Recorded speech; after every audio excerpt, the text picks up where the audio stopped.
ಬಹುಭಾಷಾ ನಟಿ ರಾಜಕೀಯ ನಾಯಕಿಗೆ ಕಿರುಕುಳ. ಮಗನನ್ನ ತಬ್ಬಿಕೊಂಡ ಫೋಟೋ ಬೆತ್ತಲಾಗಿ ಮಾಡಿದ ಕಿಡಿಗೇಡಿಗಳು. ಖ್ಯಾತ ನಟಿ ರೋಜಾರವರ ಫೋಟೋ ಮಾರ್ಫ್ ಮಾಡಿ ವೈರಲ್. ನನ್ನ ಹಾಗೂ ನನ್ನ ಮಕ್ಕಳ ಫೋಟೋಗಳನ್ನ ಮಾರ್ಫ್ ಮಾಡಿ ವೈರಲ್ ಮಾಡಲಾಗುತ್ತಿದೆ. ಘಟನೆ ಕುರಿತು ರೋಜಾ ಕಣ್ಣೀರು. ಸೋಷಿಯಲ್ ಮೀಡಿಯಾದಲ್ಲಿ ಕಿರುಕುಳ ನೀಡುತ್ತಿರುವ ಬಗ್ಗೆ ಹೇಳಿಕೆ. ಟಿಟಿಪಿ ಹಾಗೂ ಜನಸೇವಾ ನಾಯಕರ ಮೇಲೆ ರೋಜಾ ಆರೋಪ. ನನ್ನ ವಿರುದ್ಧ ಬೇಕೆಂದೇ ದ್ವೇಷ ಸಾಧಿಸುತ್ತಿದ್ದಾರೆ. ಆಂಧ್ರದ ಮಾಜಿ ಸಚಿವೆ ರೋಜಾ ನೊಂದು ಕಣ್ಣೀರು. ಬಹುಭಾಷಾ ನಟಿ ರಾಜಕೀಯ ನಾಯಕಿ ರೋಜಾ ಕಣ್ಣೀರಾಕಿದ್ದಾರೆ. ಸೋಷಿಯಲ್ ಮೀಡಿಯಾದಲ್ಲಿ ತನಗೆ ಕಿರುಕುಳ ಕೊಡುತ್ತಿದ್ದಾರೆ. ಬಹಿರಂಗವಾಗಿ ನನ್ನನ್ನ ಟಾರ್ಗೆಟ್ ಮಾಡಿ ಮಾತನಾಡುವುದು ಮಾತ್ರವಲ್ಲದೆ ನನ್ನ ಮಕ್ಕಳಿಗೂ ಕಿರುಕುಳ ನೀಡುತ್ತಿದ್ದಾರೆ. ಟಿಟಿಪಿ ಹಾಗೂ ಜನಸೇನಾ ನಾಯಕರು ಬೇಕೆಂದೇ ನನ್ನ ವಿರುದ್ಧ ದ್ವೇಷ ಸಾಧಿಸುತ್ತಿದ್ದಾರೆ ಎಂದು ಆರೋಪ ಮಾಡಿದ್ದಾರೆ. ಆಂಧ್ರದ ಮಾಜಿ ಸಚಿವೆ ರೋಜಾ ವೈಆರ್ಎಸ್ ಕಾಂಗ್ರೆಸ್ ಪಕ್ಷದ ಫೈರ್ ಬ್ರ್ಯಾಂಡ್ ಎಂದೇ ಹೆಸರಾಗಿದ್ದಾರೆ. ಎದುರಾಳಿ ಪಕ್ಷದ ನಾಯಕರನ್ನ ತಮ್ಮ ವಾಗ್ದಾಳಿಯಿಂದ ಕಟ್ಟಿ ಹಾಕುವ ಚಾಣಾಕ್ಷತೆ ಅವರಿಗಿದೆ. ಕಳೆದ ಆಂಧ್ರ ಚುನಾವಣೆಯಲ್ಲಿ ವೈಆರ್ಎಸ್ ಕಾಂಗ್ರೆಸ್ ಪಕ್ಷ ಹೀನಾಯವಾಗಿ ಸೋತಿತ್ತು. ಬಿಜೆಪಿ, ಟಿಡಿಪಿ ಹಾಗೂ ಜನಸೇನಾ ಮೈತ್ರಿ ಸರ್ಕಾರ ಅಧಿಕಾರಕ್ಕೆ ಬಂದಿತ್ತು. ಟಿಡಿಪಿ ಹಾಗೂ ಜನಸೇನಾ ನಾಯಕರು ಅವರ ಹಿಂಬಾಲಕರು ನನಗೆ ಹಿಂಸೆ ನೀಡುತ್ತಿದ್ದಾರೆ.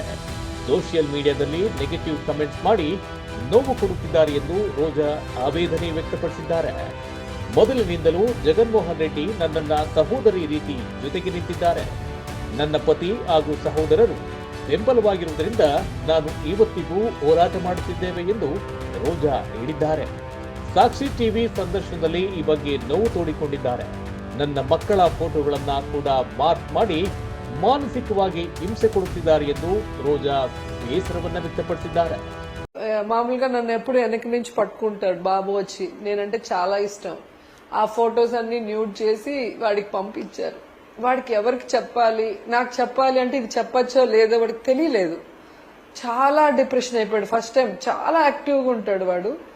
అప్పటి నుంచే చాలా సైలెంట్ అయిపోయాడు బాబు. అసలు మళ్ళీ ఏం నాన్న అలా ఉన్నావే, నువ్వు ఎప్పుడు ఇలా ఉండవు అంటే అప్పుడు మెల్లిగా చెప్పాడు. ఆ ఫోటోలు చూస్తే నిజంగా సూసైడ్ చేసుకోవాలనిపించింది ఆ రోజు. అంత ఘోరంగా ఉండేది. నాకే అట్లుంటే నా కొడుకు ఎలా ఉంటాయి చెప్పండి. వాడు నేనున్న ఫోటో ఒక్క నిమిషం కూడా నన్ను వాళ్ళ నాన్నను వాళ్ళ నాన్నమ్మని వదిలి ఉండదు స్కూల్కి వెళ్ళే టైం తప్ప. అలాంటిది మొత్తానికి దూరంగా వెళ్ళిపోయింది, ఇక్కడ ఉండలేక. నేను వరలక్ష్మి వ్రతం చేసినా, సంక్రాంతి చేసినా, లేదా పిల్లల బర్త్డే చేసినా దాని కింద కూడా బూతులు పెడతారు సార్. దాని కింద కూడా బూతులు ఇప్పుడు కూడా చూడండి. అంటే ఎంత కక్ష సాధింపు, ఎంత అవమానించాలి, ఇంకా ఏం చేయాలన్న ఉద్దేశంతో ఇలా చేస్తారని నాకు అర్థం కావట్లా. ప్రజలకు అర్థమైంది. ప్రజలు నాతో ఉన్నారు, నన్ను నమ్మారు, వీళ్ళెవరిని నమ్మలేదు. అందుకే నేను ధైర్యంగా ఇంకా పోరాడగలుగుతున్నాను.